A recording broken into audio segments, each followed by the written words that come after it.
Good morning and welcome to the Environmental Echo Podcast. I am your host, Paul Boyce, CEO and President of PWGC. And today we've got a really exciting and dynamic guest for our show. It's the Town Supervisor for Smithtown, Ed Wehrheim. Ed, welcome. Well, thank you very much for having me. I'm very pleased to be here with you, gentlemen. We are fortunate to have you, and we're going to get into some real interesting topics around the town and how you guys are facing some environmental challenges and impacts.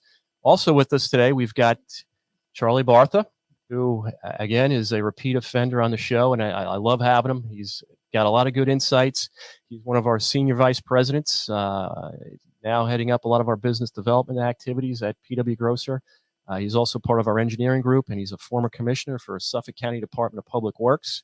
And he's been real familiar with Supervisor Wehrheim and the town of Smithtown for the last couple of years. It's just going to be, I think, an interesting discussion we're going to have today. You know, and like the rest of Long Island, Smithtown is evolving and experiencing growth-related issues.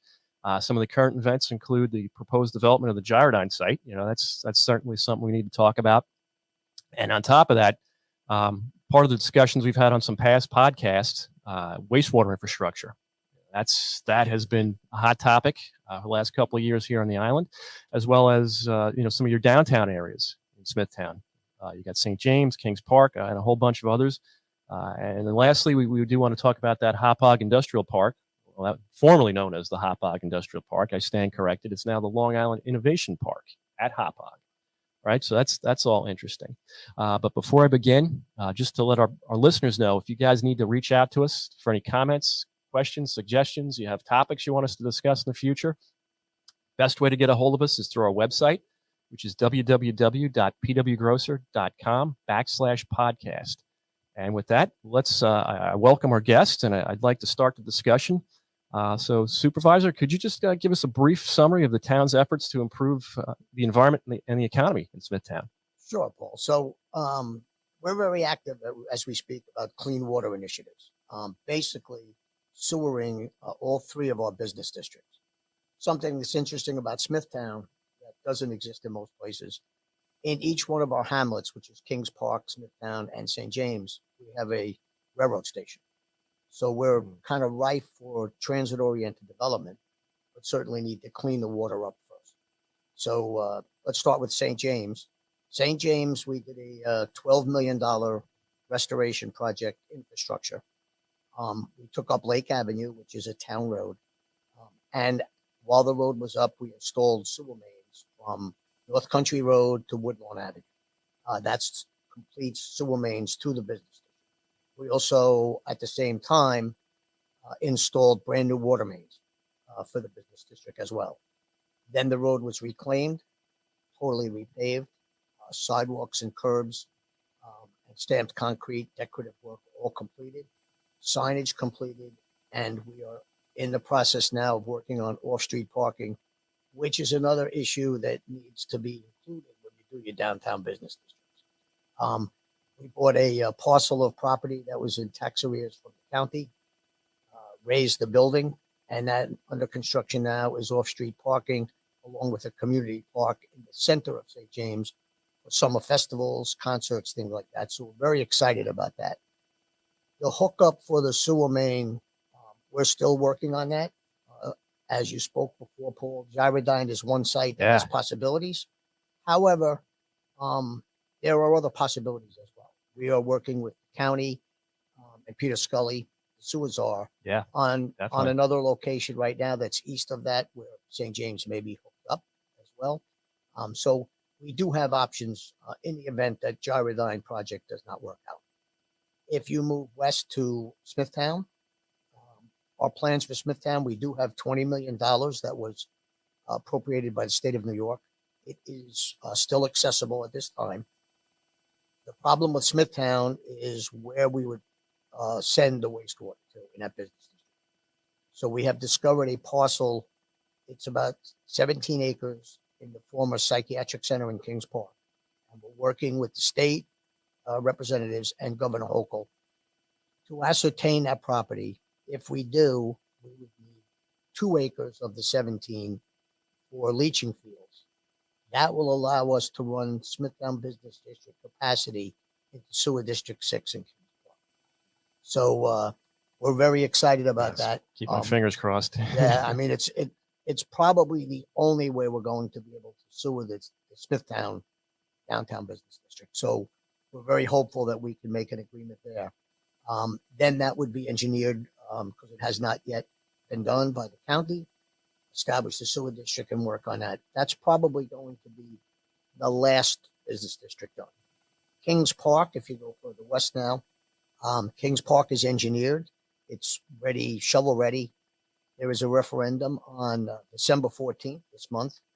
I believe there's about 172 voters eligible to vote on the sewer district. We anticipate positive results there. We've been through that entire community. And once that's done, the county has indicated they should have a shovel in the ground probably late spring or early summer of 22. Completion date is 23. That should be completed right through the Kings Park Business District. So all three of our business districts, environmentally and also economically, are really ready to explode. Wow. And so just for our listeners' benefit, when you said, put sewers into the ground when you had the road open. So these are now just dry sewers, as we call them, correct? Correct. That's correct. So they're not being used yet, but you guys had the foresight to put it in, while the opportunity was present. Yeah, and believe it or not, gentlemen are engineers. We received some opposition for that. The original proposal was to do an overlay on Lake Avenue because the road bed was in bad shape, and put new sidewalks in. And I was one of the people that raised opposition to that and said, you need to put this infrastructure in now. Doing it later is as you know, is not the proper way to do it. It's not having to go and resurface a road twice. It's not the cost effective way to do it. To get, excuse me, Paul, Sure. but to get the support for those kind of projects, you've been involved in a number of things where, in my opinion, you've shown some real leadership, both working across party lines because you need state support on this, but as well as county. But what sounds like a small thing to most people, there was some parkland property involved, a small piece of parkland to use as a pumping station. And typically electeds shy away from alienating parkland, being the phrase. Yep. And people make like it's impossible. It's not impossible. You might want to tell us about that. Sure. Thank you, Charlie. And you're right. A lot of times, elected officials will shy away from that. And it is possible. The way you need to do it, in my opinion, is we went and we reached out to civics, we reached out to chambers. I did work across the aisle. I've always believed in that. I've been in elective office now for 15 years. I've been working in town government for about 45. If you don't work across the aisle, you're not going to get much done. But you also need community input. And I found if you have community input, and you get those people on your side, and then the state and or county and federal agencies see that, it's a much easier lift. And I think that's what we had reached out to all those groups and got a positive feedback from them on what the benefits of doing that. It was a very small piece of property too. Very small piece of property. Less than an acre. But it was a big deal. It was a lot of work to go through, and most people would have just said it can't be done. Well, it really worked out terrific. It did. We're very pleased. As I just said, these three business districts have a very, very bright future. So you mentioned, I think, is it St. James? They're still their own water district. Is that correct? Yes, we have two districts. We have Smithtown and St. James Water District. So, of course, it's fed by Suffolk County Water. Yes, that's correct. However, when we were doing the infrastructure plans, the water mains in St. James were, I think, 46 years old. And the community had built up around it. And actually they were not sufficient for the community itself. Got undersized. Yeah. And you get fire flow protection, and not only just water supply needs, it becomes fire protection, and a whole bunch of other things. Another, just a note on St. James. Sometimes you're very fortunate in government. Sometimes you're not. Sometimes you are. Actually, as terrible as COVID is, we worked and we had a mild winter. Along with that, we worked right through the entire winter, and we brought that St. James project in a little over a year ahead of time. which was a plus because we were shutting businesses down as we were doing construction work. So we lessened by a year the amount of time that we interfere with their business. The impact on the businesses, which I'm sure they had to appreciate. Yeah, you know, they did. from that standpoint, as well as the finished product that they ended up with too. Sure. You know, that's terrific. You know, another thing it's near and dear to our heart at PW Grocers, sustainability. You know, can you tell us what the town's doing regarding sustainable development and maybe alternative energy or anything that you guys have in the works? Well, we actually Smithtown has won some awards from the state on energy and how we look to the future. All of our off-street parking lots that we have produced, we have one at Bellmead in Smithtown, one in Kings Park. When we build those parks, we put charging stations in all of them. We have 2 charging stations at Town Hall. We have our fleet vehicles. 3/4 of the fleet vehicles we have are electric or hybrids. So we move forward there. We also have a huge initiative with solar. As we speak, we're putting solar panels on our Smithtown Landing Country Club buildings. We put about $2.5 or $3 million into improvements for that golf course and pool complex in my first tenure. So we're very proactive when it comes to that. We're also looking at the possibility of solar over our capped landfills. And there is a solar project that was completed 2 years ago, right on Northport and Indian Head Road. It was a former golf driving range, and that is now a solar project that powers multiple houses in that community. So we've done that. As far as clean energy goes, we continue to work on that. We do have one wind power mechanism at the. I was going to go to the next question. Yeah, you guys, you're looking at wind at all? We have one at our multiple service facility. Okay. That produces electricity. And of course, that's on our radar for the future as well. So our environmental department does a wonderful job keeping tabs on what's going on, updating us on what environmental aspects are out there for wind or solar. So most of our town facilities have been converted to natural gas from fuel oil, which is a benefit as well. So sustainability, when it comes to development, what we have started to introduce in Smithtown is rental apartments. There really wasn't. Smithtown's basically a North Shore bedroom community, single family homes. We have found some areas where we felt proper development would be for these rental units. And I can tell you that surprising to me as well. For example, we did a project on Jericho Turnpike in Coma, 98 market rate apartments. It's called Fieldstone. They sold out in less than a year. And I believe they have about 29 people on a waiting list. Oh, wow. And what surprised me, quite frankly, was in a good way. What we found was that a lot of the people that rented those apartments were previous owners of single family homes right in our town.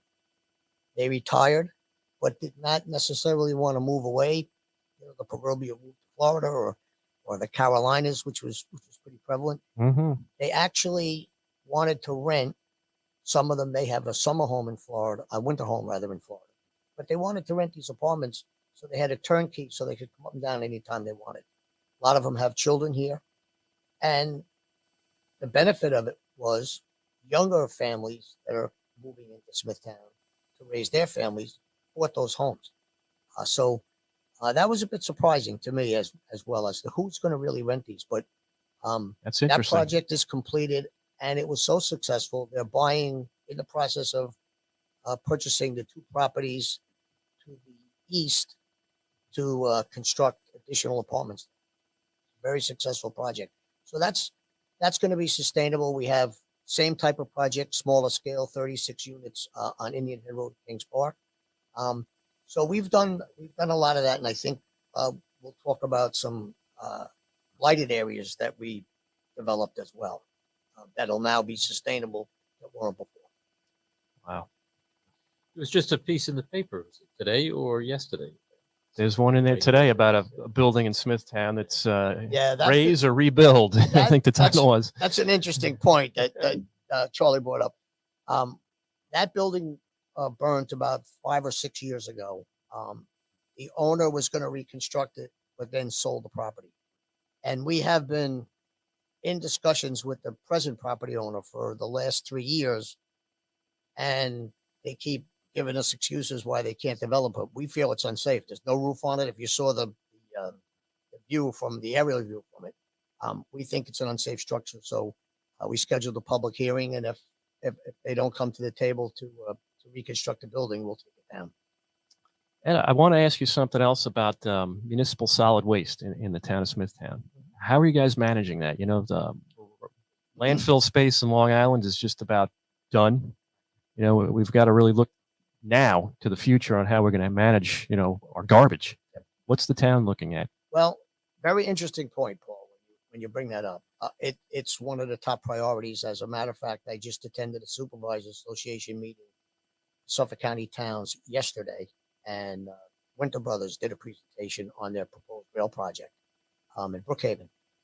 We have one applicant, 52 acres on Northport Road, which is a heavy industrial area, next to the rail as well. And we've been working with that property owner for about 2 years now on the possibility of rail coming in right in Kings Park to take some of the solid waste. Now, the issue here is we believe as supervisors, it's a regional issue.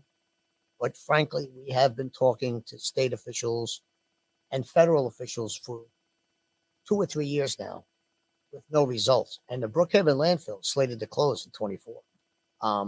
I don't think most people, it's not a sexy subject, garbage, but it's a real issue that people have to start thinking about. Once that landfill closes, there's only 2 ways to truck. Waste is going to have to be trucked off the island. The only 2 ways to do that, rail or truck. And I've been trying, along with my town board and other supervisors have as well, to try and explain to folks the detriment to adding 500 trucks a day to the Long Island Expressway and the environmental damage that it's going to do, along with traffic, along with the damage to the infrastructure. It's probably the number one issue because it doesn't seem there are any answers from higher levels of government. And frankly, local municipalities aren't going to be able to handle that themselves. It's just not possible. So we're working on that one rail project. I know Brookhaven's working on a rail project. My belief is, and I'm not ashamed to say it is, I believe it has to be rail. I think, you know, trucking solid waste off the island is going to be hugely detrimental, both environmentally and for the infrastructure and people's lives, traffic on that. Yeah. Quality of life. We've been involved in some of those projects, including Brookhaven, and Supervisor Romaine was actually on a podcast earlier this year talking about it. And you both clearly in step with that. And the information I've seen with respect to rail, it's so much more efficient, you know, is with respect to fuel.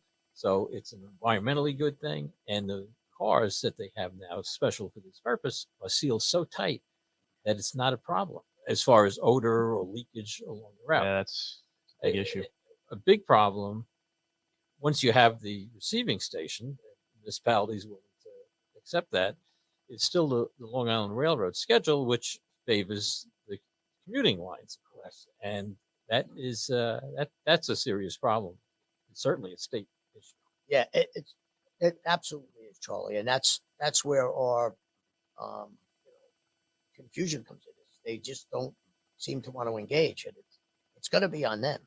It has to be on them, and it has to be, rail on both places. The one we're working on, the one Supervisor Wehrheim's working on, of course, huge public opposition.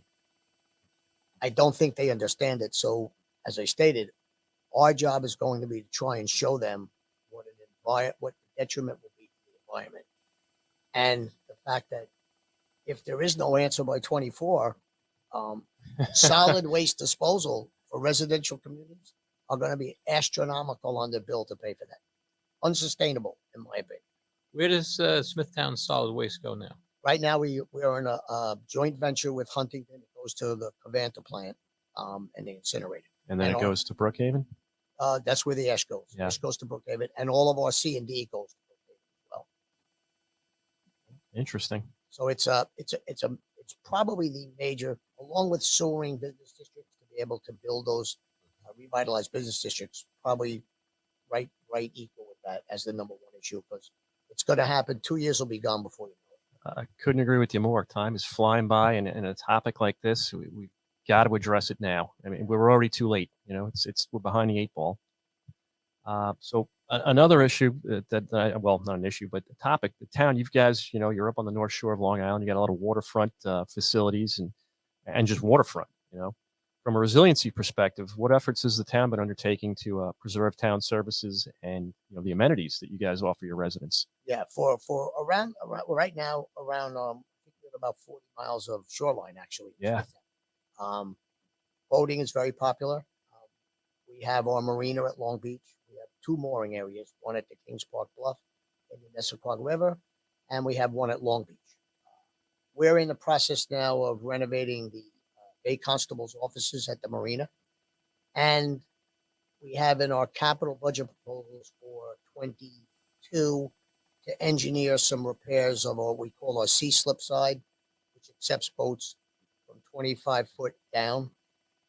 And we have a long range plan that we're working on as well for larger boats to expand to about another 188 or 200 slips.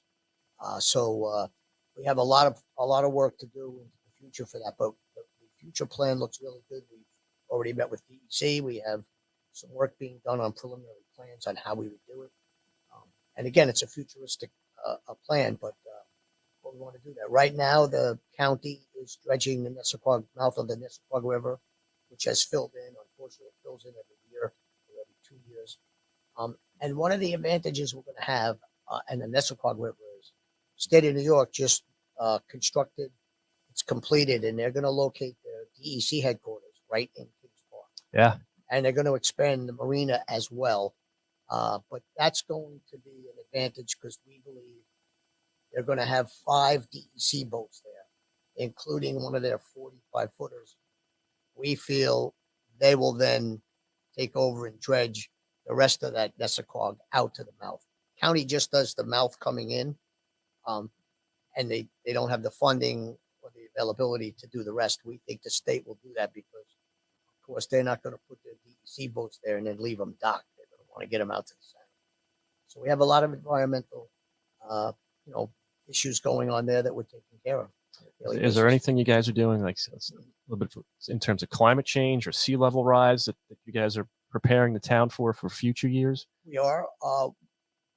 As far as climate change goes, we're doing a lot of pre-planning for drainage issues. A lot of our road drains, and I know Charlie will know this, you're now getting these 2.5, 3-inch driving rainstorms, and the drainage systems that were introduced when we built all these subdivisions are inadequate now. So we're systematically looking at all of those areas. We have about 3 or 4 areas where we have had flooded homes that never flooded before. So we're working on that. And we have a grant that we're in the process of doing now to raise Long Beach Road 3 feet, because going into Long Beach, due to climate change, we feel the water levels have risen, and you don't need a real substantial storm, and that road floods over. And the reason it's imperative, and we went to work on it immediately, is 2 reasons. One, all of our Bay Constables and Marine law enforcement are stationed down there, so they would be either locked in or not able to get into their offices. And more importantly, there's a residential community at the end of that facility. I believe it's about 30 or 40 homes. They're blocked out too for a matter of public safety. When that road floods, you cannot get in or out. You're landlocked. Raising a road 3 feet is no small undertaking. No. So we did receive some grant money, which is very, very helpful. Good. And that project is engineered and ready to be started. No, it's terrific. It's just, you mentioned it, the frequency and the intensity of these storms, they're increasing, and it's, as you mentioned, infrastructure we had designed and constructed years ago is no longer has the capacity to handle it, even if it's in pristine condition. It just gets so overwhelmed so quickly. Just we have to be more forward thinking, I guess. Or and I know this is maybe addressing a symptom, as opposed to, how do you stop climate change if you can? But it's just amazing, and you're not alone. All the other towns on Long Island have to do the same thing. Yeah. I mean, it's very, very evident. Just this year alone, some of those storms that we had, I'm a third generation kid from Kings Park. So I've lived here all my life. My parents lived here. My grandparents lived here. And I can tell you, other than the winters were a little more severe when I was younger, as they are now, number one. But number two, those driving rainstorms, in years before, you didn't see that kind of rain in this area where it come down. You'd see it down in Florida or more towards the south, but it's a fact. And the frequency of it certainly. Yes. Absolutely, Charlie. There's no question. And in a lot of places, I don't know about Smithtown, but maintenance, that the systems were installed years ago. Municipalities are historically weak on spending money for maintenance. And you get sand in there, you get debris, get some blockages, and before you know it, it's not functioning right. Yeah, we have two new pieces of equipment. One we received on a grant. One we purchased with our own drain cleaning systems that go in and back them. And our highway department spends far longer time doing that now as a necessity than it ever did before. But you have to keep them clean. As a matter of fact, when I traverse from Kings Park to Smithtown to work, I constantly bother the state of New York because their storm drains on 25A coming down. They don't maintain them as frequently, and I let them know all your drains are covered, and if you get another rainstorm, you're gonna have a flooded state road. So we've been involved in a few of those projects too. Yeah. Yeah, oh yeah, yeah. And not only that, but they get a lot of like pet waste going out to the harbor, like Northport Harbor and places like that. And it's a problem. Yeah, it is. It's a big job, and it's something that you have to be very active on because it's just a fact. It is happening. It's not a myth, and we have to adapt. Well, maybe going back to the winter side of things, hopefully we'll be plowing less snow. Well, less snow for us in municipalities is always wonderful. I know. That is far more costly than the average resident believes it is to clear roads. Without a doubt. Charlie, you're a man I know that knows that very well. Seen a lot of snow pushed. No doubt about it, Charlie. I see that. So Ed, I do want to, recently Congress, everybody passed this infrastructure bill at the federal level. What do you see? What do you hope makes its way down to the town level for you guys? Well, certainly we're hoping to get our fair share. I will tell you, as a municipality, that's not always easy. A lot of times this federal money comes from the feds into the state through the county. We're the last one on that totem pole. So you have to fight for it. So at this present time, we're working on ARPA money that was given federal relief money. We got $5.1 million in August, this past August.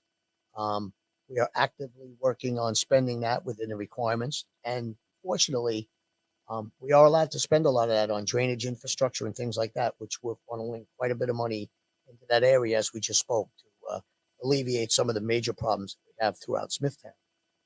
Also, it can be used for park improvements. We are using that to renovate some of our parks. And another thing we're in the process of working on as we speak is a facade renovation program, grant program. We haven't assessed a number yet, but we're going to have a grant program and put probably $1 million of that money aside. Any business owner in the business district, any of our 3 business districts that wants to do a facade renovation, will match their money. So if, for example, if they want to put a $20,000 improvement into their building as a facade renovation, we'll expedite the permit and we'll match the $20,000. We think that's going to be a boost to have people start to do some of the facade renovations because it's very costly nowadays. So we're working on that $5.1 million. We will receive $5.1 million in August of 22 as well. So we'll use that up. And to your point, Paul, we are already starting to call our state reps, our Congress representatives that are included in Smithtown, and starting to make our demands that they do not forget us and make sure when that infrastructure money is available, we want to have our fair share. And you do have to fight for it. You do, and you also need, which it sounds like you have, an agenda of what projects that you prioritize. Yeah, we do, Charlie. We have a booklet that we have sent to Congressman Zeldin just anticipating that the bill would pass. So he has it, and he's aware of it, and we're notifying our state representatives. And really, best bet to get it is if you have can prove some shovel-ready projects, which we have indicated, it's a little bit of an easier lift to get that money because that's what they're looking for. They don't want it laying around. They want you to prove that you're going to use it. Yeah, that's the intention. Well, let's keep our fingers crossed that the town gets some of that money and puts it to good use because, as you just pointed out, you do have some good uses for it. They certainly do. And you touched on one of my last topic here was the town's parks and golf courses. I've been up there. I don't think I've played at a town course, but I've been up to like the Nissaquag Golf Club. Absolutely breathtaking, beautiful, scenic views up there. I mean, even if even if you're not a golfer like myself, I'm just hacking away, but just that Nissaquag River, everything. What's being done currently to improve the town's parks and golf courses? Are you guys doing any additional parking, any bathrooms, any different types of amenities or facilities for the residents? What's going on with that respect? Sure. So, my first term as supervisor, myself and the board, we have spent $33.3 million in capital improvements in parks.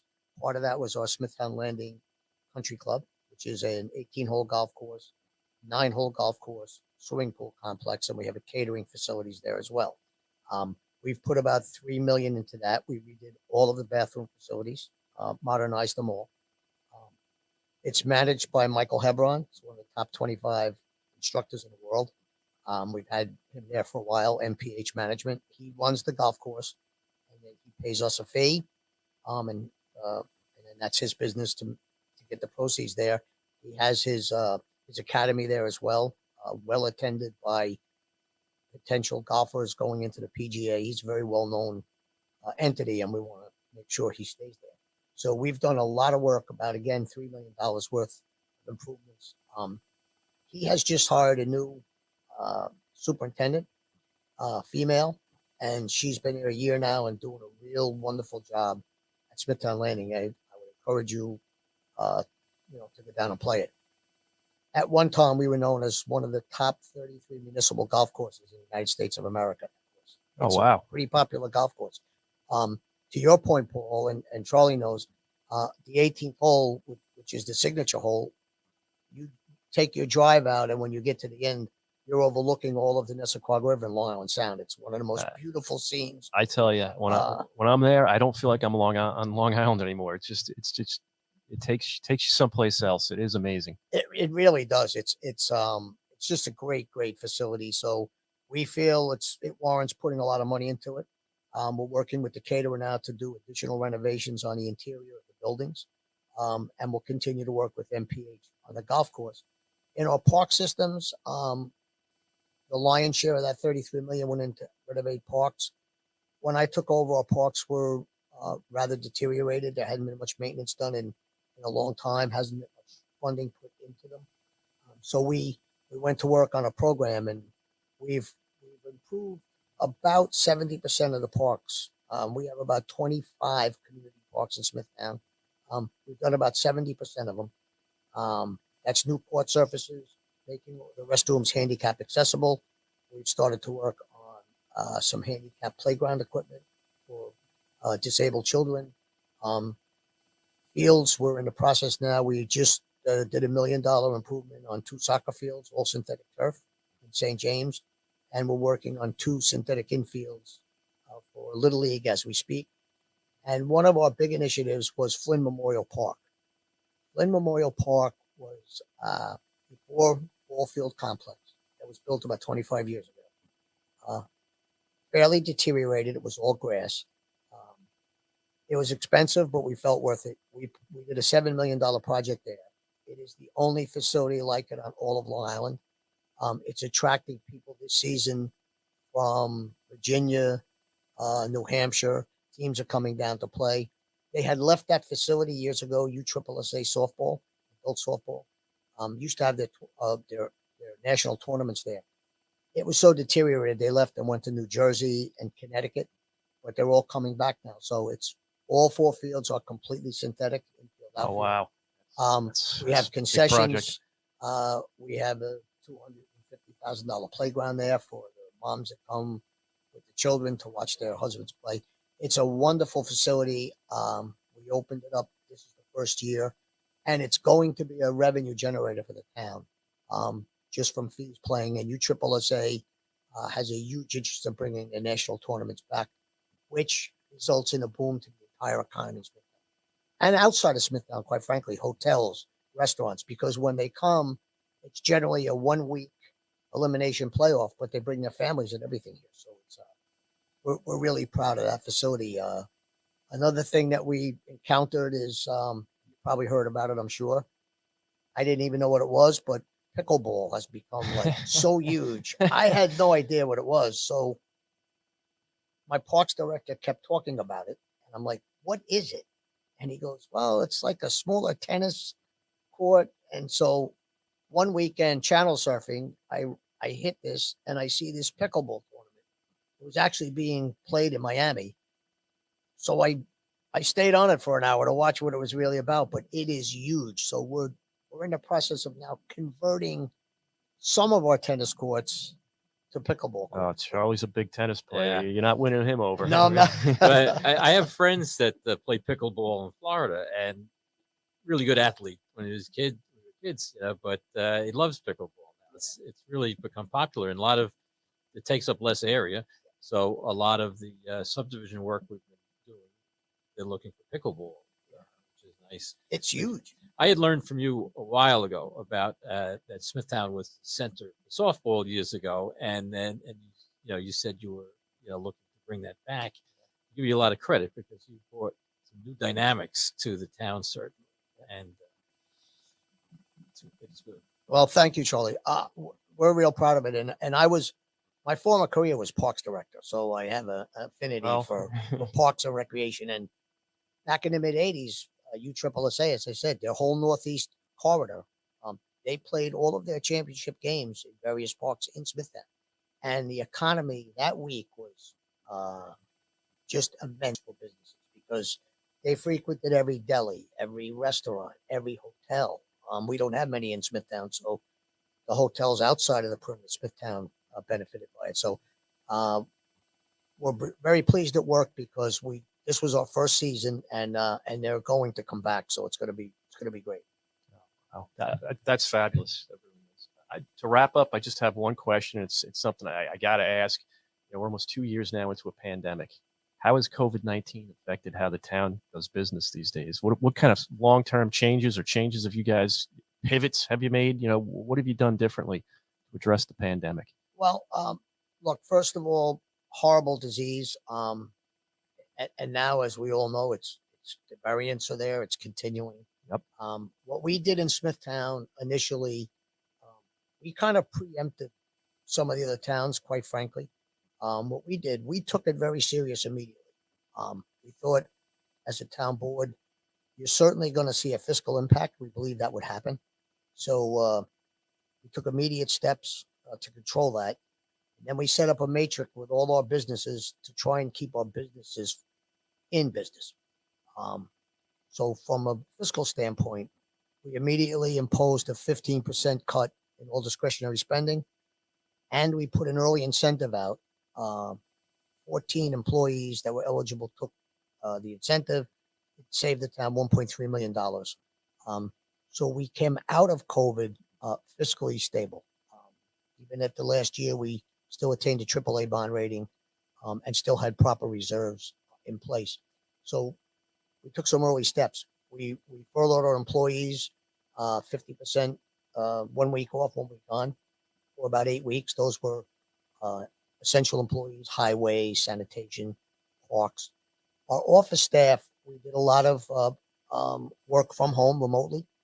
And to your point, Paul, we've learned now that we can do a lot more remotely than we ever anticipated.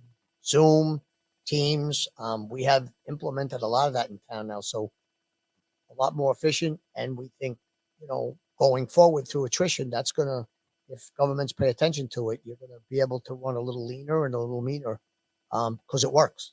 I was a skeptic, quite frankly, but it works. We've had our board meetings, public hearings. People are at their kitchen table calling in, and so it's really working. So we did the best we could with our employees. We also hired a company called Radish. I think Babylon did it as well. Supervisor Schaefer. We offer that. We still have it in place. If an employee gets up, they call Radish. They have medical staff on hand. If they don't feel well, they'll tell them what the symptoms are. If they believe they should be tested, they tell them go to our public safety department, get a rapid test. Test results come back the next day. And they tell them to stay home. If they're negative, of course, they come to work. If not, then we quarantine. So it has changed the whole dynamic of government. It has made it much more complicated. When you start quarantining employees, 2 weeks ago, we had our almost all, I'd say 7/8 of our building department was out, either with positive COVID cases or people that were in close contact. So we've also, I think every government entity did it. We redesigned our offices, made some more rooms, separated desks. Anywhere our employees deal with the public, it's all plexiglass now. So a lot of changes, and people are starting to adapt. One of the main issues we all had was tax collection. You can't have all these people lined up in town hall together. So we, for 2 years, the 2 tax collection seasons, we did it outside town hall. We set up a whole outdoor tax collection, drive up, pay your taxes right there. Oh, wow. Don't even have to get out of your car. And the public appreciated it. Our employees appreciated it. And we collected all our taxes that way, because otherwise town hall is, they're wrapped around the hallways in town hall notoriously to pay taxes. So we put, you can pay online. That's been in place for some time. And we added additional drop boxes where folks could come and put their taxes in. So changed government, but there are a lot of advantages that I think we all discovered we can work with. And look, we hope, like everybody else did, at some point this virus goes away. Well said there, for sure. Charlie, you have anything you want to add before we wrap up for the day? I'm good. Well, then I do want to thank our guest, Supervisor Wehrheim from the town of Smithtown. Terrific having you, very insightful. We've learned quite a bit just speaking with you, and it's great to hear how well the town is doing under your leadership, and we look forward to more of it. Charlie, I also want to thank you for joining us again, our Senior Vice President and Director of our business development operations now. And I am Paul Boyce, the host, CEO, and President of PWGC. I want to thank our listeners for joining us today on this enlightening discussion. And again, if you guys need to reach us or would like to reach us, the best way to do that is through our website, www.pwgrocer.com/podcast. And this is the Environmental Echo, and we are signing off. Thank you.